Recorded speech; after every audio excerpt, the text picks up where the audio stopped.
Live from the 680C studios in Philadelphia, the Pennsylvania gubernatorial debate.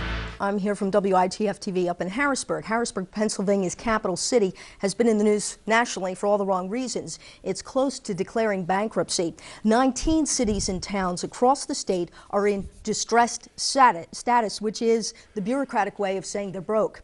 Mayors are asking for more taxing authority, but so far the General Assembly has shut them down. Do you favor more taxing options for Pennsylvania's municipalities? And if so, exactly which ones? If not, what do you say tonight to those cities that are broke? Well, first off, now I think we have to take a look at what we call Act 47. You're familiar with that. We did that because we were efficient, we cut government, and we reformed. I just want to be clear. Are you saying that you would be in favor of more taxing options, but it must be done on a county level? For instance, the county sales tax. Counties wanted that. Governor Rendell supported that. It didn't go anywhere in the legislature. Could you be clear about? Let me just say, I don't use the word more. You say more taxes, not more taxes. What it is are there other options out there? To sell or not to sell, Pennsylvania's liquor stores could be on the auction block. We'll debate the pros and cons of privatization and the 2010 census. How will it affect our politics and our pocketbooks?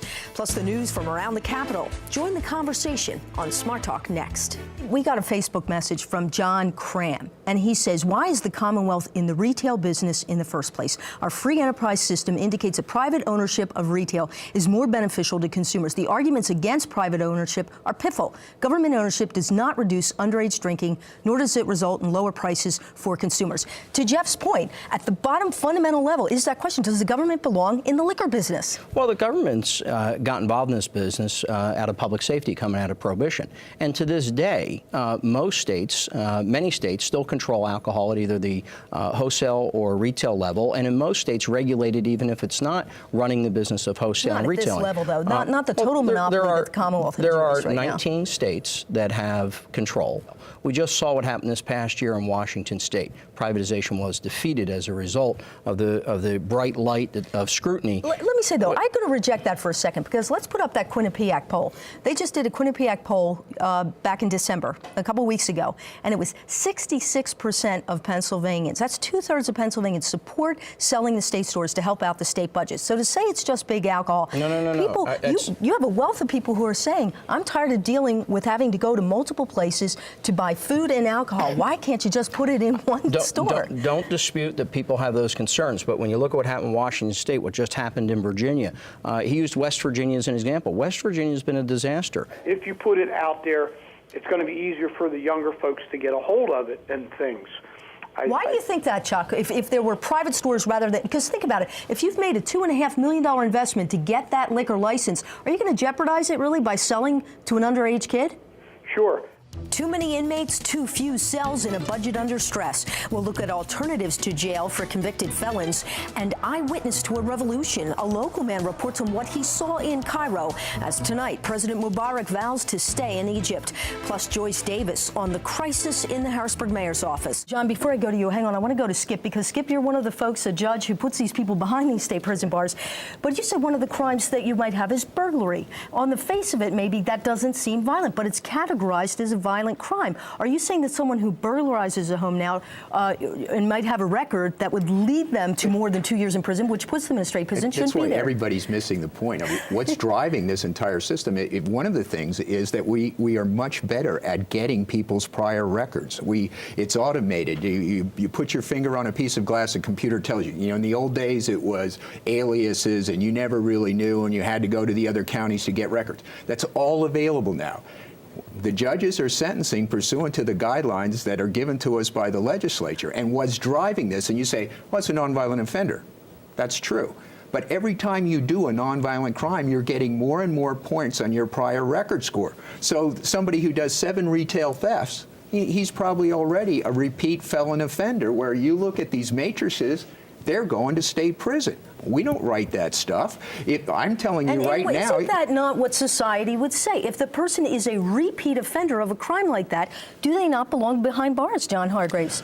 I worry about the people behind bars that have not done a whole lot of serious nature. I worry about the folks that get sent to Michigan or Virginia. You know, we've got almost 2,000 inmates in those two states. What are those states doing that have empty prisons that we don't have in Pennsylvania. We should look at some What of are the... they? We should be clear. Last year, Governor Rendell signed a 5-year contract with Virginia and Michigan to take 2,000 of our inmates because we simply have no more room in our state prisons for them. What are you saying Michigan and Virginia are doing that's keeping their prison population down to the point that they're able to make some money by taking in Pennsylvanians? Well, I think my colleagues on this panel would agree with me that we're going to move to more CCCs, more halfway houses. We're going to have more treatment centers for people that have drug and alcohol programs. A defiant Egyptian president, Hosni Mubarak, refuses to leave Egypt despite 3 weeks of pro-democracy protests and labor strikes around the country. Massive crowds gathered in Cairo tonight to hear the president's address. When it became clear that he would not step down, the crowds began to cheer "Get out" in Arabic.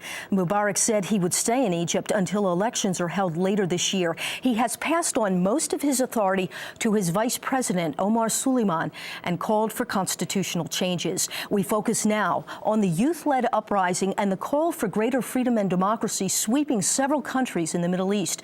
Joyce Davis, president of the World Affairs Council of Harrisburg, recently returned from a forum in Qatar to talk about the uprising.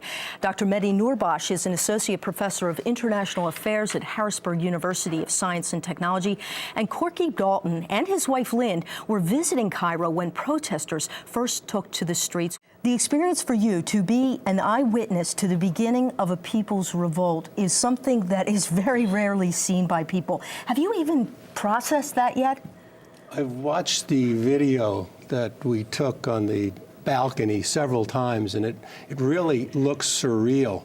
But, I know we have that video, and they'll probably put this is the minaret that was right outside your hotel. And if you could hear the music, I don't know if we have the music on there too, there was music coming from that minaret, and it was kind of ominous. It's a call to prayer. Yeah, that's the I should say, to those of us who don't know Arabic, it can seem ominous, I have to say, and that's probably showing my ignorance. But it was a call to prayer, but it was also the chanting and behind that. And it seemed surreal to me when I was viewing the video, but then I remembered it was real because I was there watching it.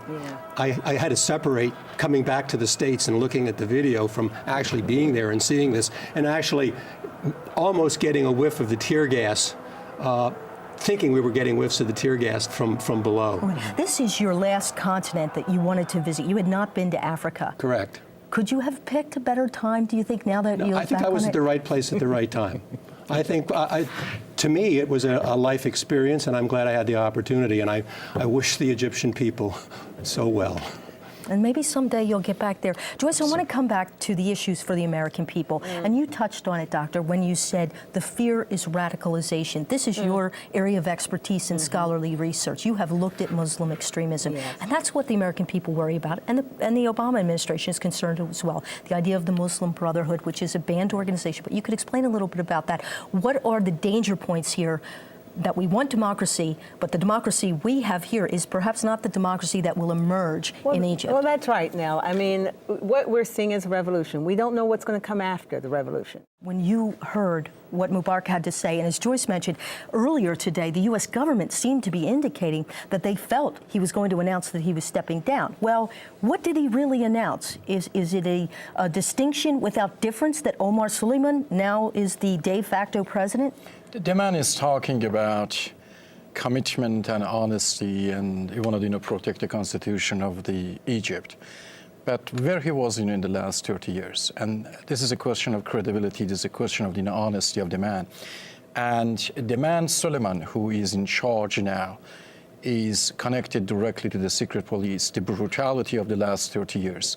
Who can trust this bunch of people who ruled Egypt for 30 years and brutalize people? I want to take a phone call right now from Hanan Awadallah. She's a Harrisburg resident with family still living over in Cairo. And actually, Hanan, you own the Sphinx restaurant in Harrisburg, which has wonderful Egyptian cuisine. Great food. We talked before President Mubarak spoke today, and you were very euphoric. You were thinking, we finally have change. I want to ask you, what do you think now tonight? Well, I was hoping among all the protesters in Egypt that he will step down and get this to an end and start a new start that has freedom and human rights, but I guess he disappointed everybody. And really, I'm afraid of what's going to happen tomorrow, because who knows? Another extraordinary week here in Harrisburg. Phil Harper, the city solicitor, resigned, saying he could no longer work with Democratic Mayor Linda Thompson because she was, quote, unaccepting of certain realities. Last week, Chuck Ardo, her third press secretary in a year, resigned, saying the mayor had made derogatory comments about individuals' religious heritage and sexual orientation. And now Joyce Davis, the mayor's first press secretary, who quit last year after only 2 months on the job, came forward to reveal why she left so abruptly. Joyce, you made a stunning revelation. You said that you actually feared for your physical safety when you were in the presence of the mayor. That's just amazing.